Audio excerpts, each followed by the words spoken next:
सचिन पायलट इन दिनों एक ऐसे राजनीतिक चौराहे पर खड़े हैं जहां चार राहें हैं। फिलहाल तक कांग्रेस ही की राही सचिन पायलट क्या अपने विकल्पों पर विचार करेंगे? क्या वे ये करेंगे या नहीं करेंगे? सवाल बड़ा है। राजस्थान कांग्रेस इकाई द्वारा लगातार दरकिनार करने और सीमित विकल्प उपलब्ध होने के कारण पायलट को इस महत्वपूर्ण दुविधा का सामना करना पड़ रहा है। यहाँ उनका निर्णय राजनीतिक करियर को आकार देगा, लेकिन इसका दूसरा मतलब यह है कि सचिन इतने बड़े नेता हैं कि कांग्रेस खोना नहीं चाहती और बाकी पार्टियों हाथों पर रखना चाहती है, क्योंकि न केवल पायलट बल्कि उनके निर्णय से राजस्थान के चुनावी परिदृश्य पर महत्वपूर्ण प्रभाव पड़ने की संभावना है।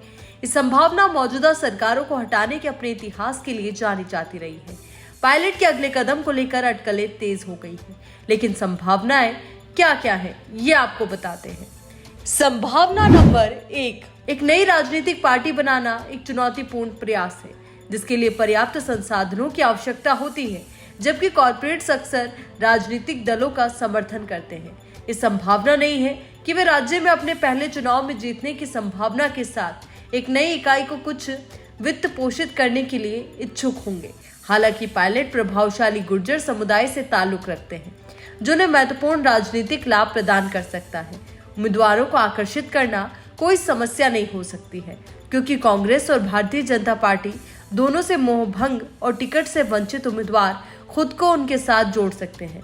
राजस्थान में छोटे दलों और निर्दलीय उम्मीदवारों ने ऐतिहासिक रूप से औसतन लगभग 20 से 25% वोट शेयर हासिल किया है।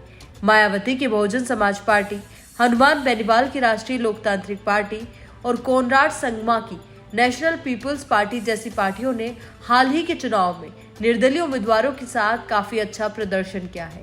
पायलट अपने पक्ष में कांग्रेस विरोधी और भाजपा विरोधी वोटों को मजबूत करने का लक्ष्य रख सकते हैं। संभावना नंबर 2, पायलट के लिए एक अन्य विकल्प कांग्रेस पार्टी में बने रहना और भविष्य के अवसरों की उम्मीद करते हुए अपनी वर्तमान स्थिति को स्वीकार करना है। एक युवा और होनहार नेता के रूप में वो मुख्यमंत्री अशोक गहलोत के सत्ता से बाहर होने पर 2028 के चुनाव में पार्टी का नेतृत्व करने के मौके की प्रतीक्षा कर सकते थे। हालांकि राजनीति में 5 साल एक बड़ा वक्त है और यह निश्चित है कि पायलट के पास अपनी बारी का इंतजार करने का धैर्य है या नहीं। जबकि उम्र उनके पक्ष में है, उसका निर्णय उसकी स्थिति को कमजोर कर सकता है और समर्थकों को संतुष्ट करने में विफल हो सकता है। संभावना 3, पायलट अरविंद केजरीवाल की आम आदमी पार्टी में शामिल होने और राजस्थान में इसका प्रमुख चेहरा बनने पर विचार कर सकते हैं। ये विकल्प संसाधनों के मुद्दे को कम करेगा, क्योंकि वो आपके ब्रांड और चुनावी मशीनरी का उपयोग कर सकते हैं। वहीं बीजेपी के साथ जुड़कर ज्योतिरादित्य सिंधिया बन सकते हैं या फिर बिस्वा जैसे मुख्यमंत्री बन सकते हैं। लेकिन इसके लिए कौन सी पार्टी क्या ऑफर देगी और वो सचिन को स्वीकार होगा या नहीं, इस सचिन को तय करना है। संभावना 4, कांग्रेस ये कह दे कि गहलोत के नेतृत्व में चुनाव लड़ा जाएगा, लेकिन अगर कांग्रेस की सरकार बनती है तो फिर मुख्यमंत्री कौन होगा ये आलाकमान तय करेगा और सचिन ये मनवा ले कि अगर चुनाव जीत जाते हैं तो उनको मुख्यमंत्री बनाया जा सकता है। सचिन समर्थक भी यही चाहते हैं।